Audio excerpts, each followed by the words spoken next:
Euro, cottage, dami. Walang tao dito eh. Ako lang mag-siya dito. Walang Ang tunnel. Buka na bre. Site. Walang yun. You are here. Road trip!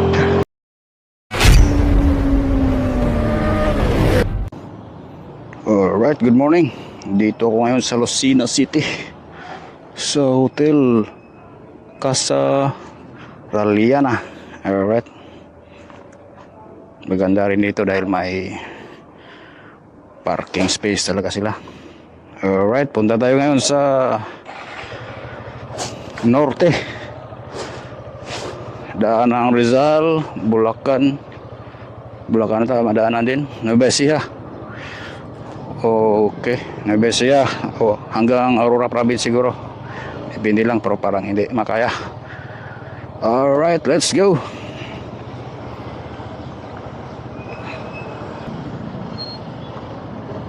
Alright, ikot muna tayo sa Lucena City. Alright, Lucena City.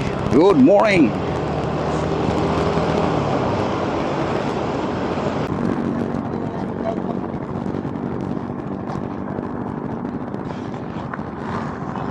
Alright, Tayabas, Quezon. So dito sana ako lang maghahanap ng matuluyan sa gabi, pero maulan.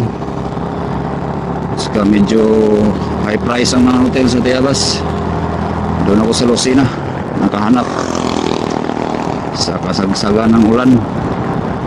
Bagay, malapit lang naman ang Lucena at saka Tayabas. So punta tayo ngayon sa Rizal. May kita akong madaanan na isang tourist spot din, Kamay ni Jesus sa Lukban. Alright, sana yun. Okay, yun na siguro may revolto. Alright, lagpasan ng konti.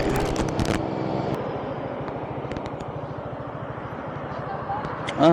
Kapasok pala? Lagpas ako.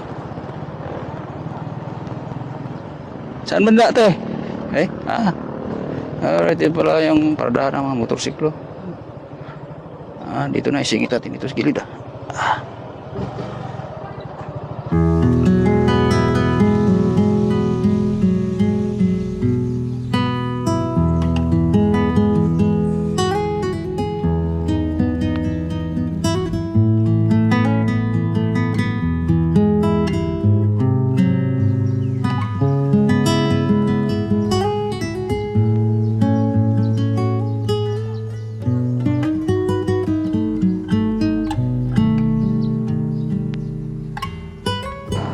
Alright, tuloy sa bahay. Punta tayo sa Angat View Deck, Angat River View Deck doon. Madaanan kasi yun papuntang Nueva Ecija. So 160 kilometers. Medyo malayo din. Yun, Mount Banahaw. Maulap si Mount Banahaw ngayon.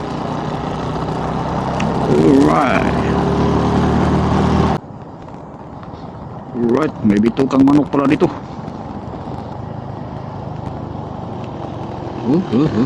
Ay, madulas pa.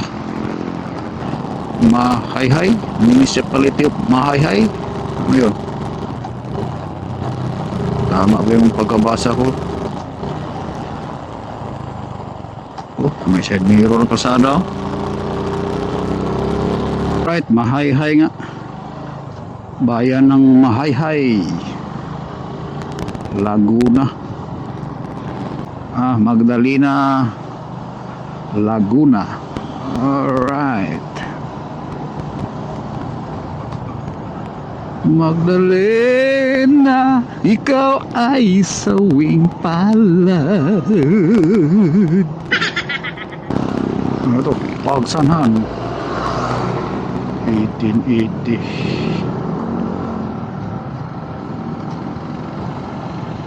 Pasok tayo sa lumang gate. Laguna Lake sa kaliwa. sa kaliwa ng Lumban. Lumban. Lumban. Alright, taas kaman. Alright, kita nyo ang lake. Alright. Kalayaan. Alright, Kalayaan naman. Wow, Laguna. Wow, Laguna. Woo!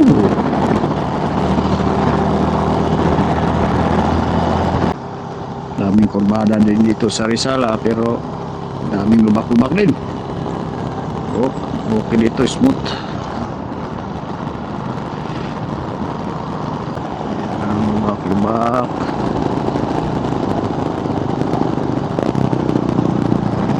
Oops. Aray.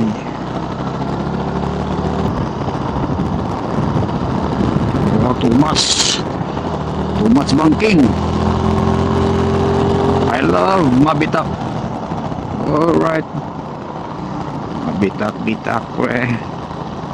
Oh, nangyari. Wala ng preno. Wow, wow, wow, wow, wow. What the? Grabe. Dito lang pala itong Pililya Wind Farm. So, daanan na rin natin.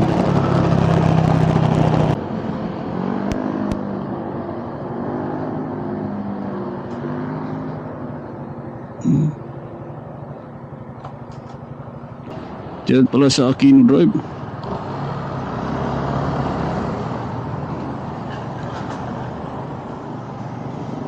Alright.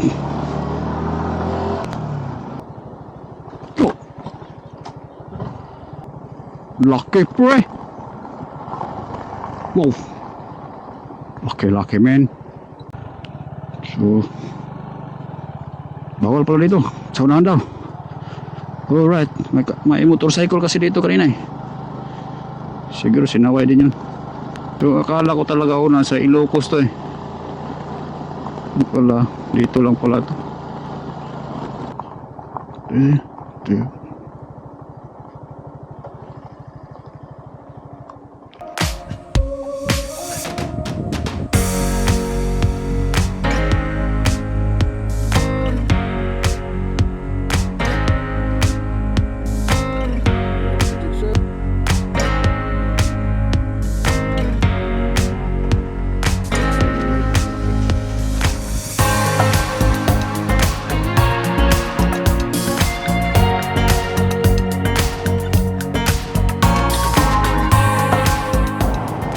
Mas liko-liko in Rizal, my friend.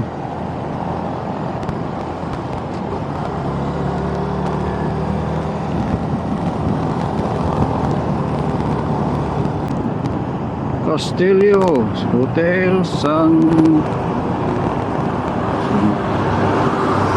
View. Sunset View ba yun? Ano siyang Castillo. Hindi tayo pumasok sa traffic. Hindi tayo sa traffic. Alright, Marikina City. SM Marikina City. Alright. Alright, Quezon City. Grabe, init. Mas okay na yung init kaysa ulan. Alright. San Jose del Monte, Bulacan. Okay.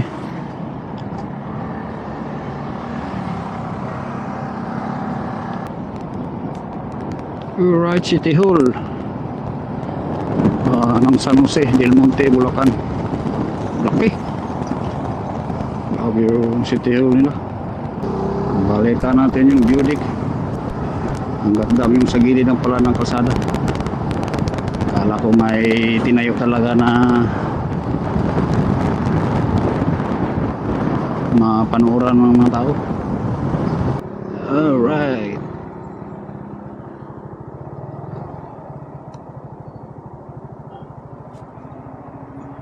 ay. Okay. Ganun pala ang Angat River. So, pupunta tayo ng Nueva Ecija sa Gabaldon. Ano yun? Calabasa River. Calabasa ba yun? Basta Gabaldon. Alright, 118 kilometers mula sa Angat Dikyo. Alright.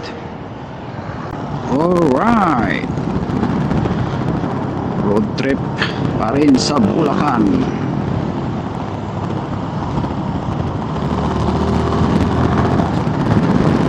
Grabe. Tuyong-tuyo ang Bulacan, ah. Wala siguro ulan talaga dito. Sunog na yung mga damuhan. Ayos pala itong shortcut na to, simentado. At wala lang masyado sasakyan na dumaan. Ayun, no? Sunog. Oh, yung tuyo. Nasindihan siguro. O sinadya ba yan? Sunog. Mabuhay, Gapan City. Alright, Gapan City.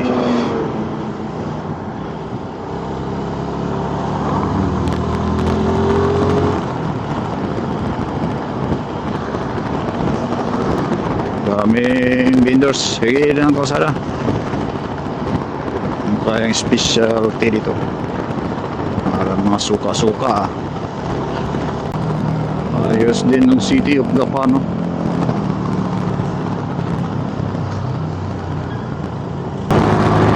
$4.50.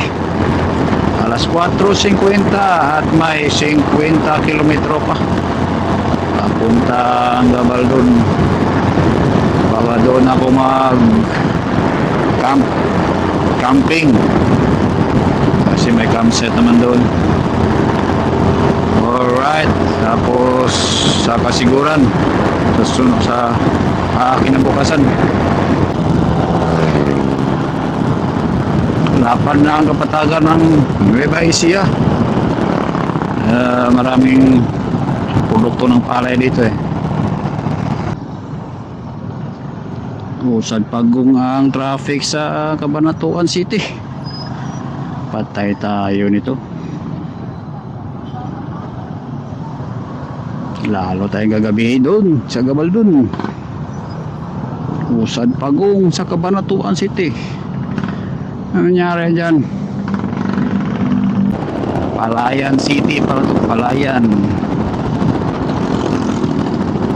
Oras 5:42. 22 kilometers na lang. Alright, Laur Municipality. Laur.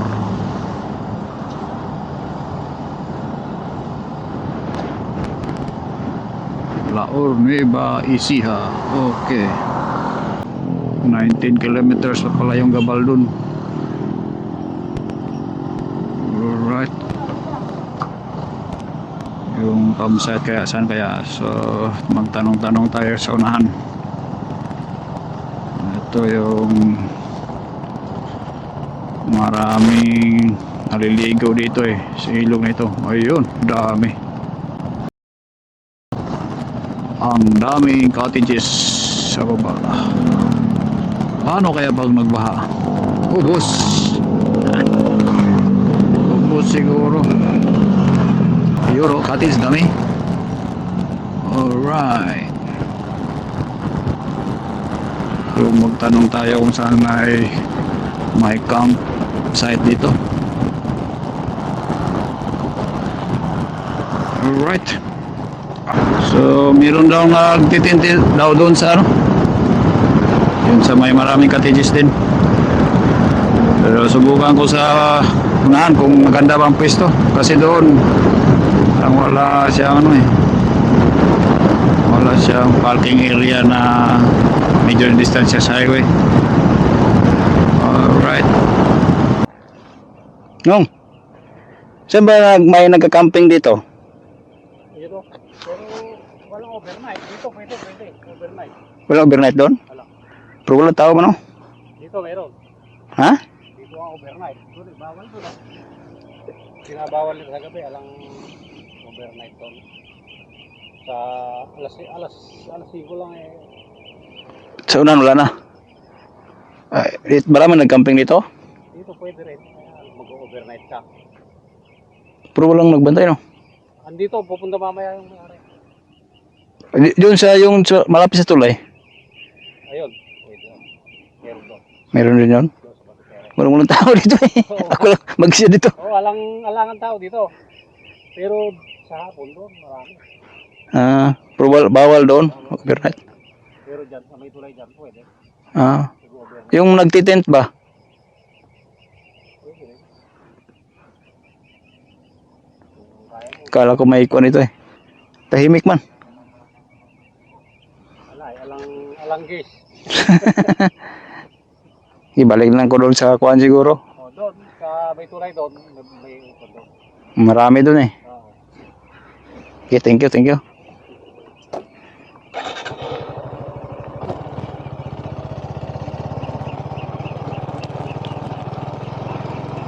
So, wala pala. Ako lang mag-isa doon ah. So, tatlo lang tinuro ni Manong. Yung doon sa unahan daw, pero wala akong overnight doon. Doon sa tulay kanina. Mayroon daw din doon. Babain natin yung ilog. Ito siguro. Tingnan natin. Ito ba yun? Baba ng ilog. Uy. Ito siguro.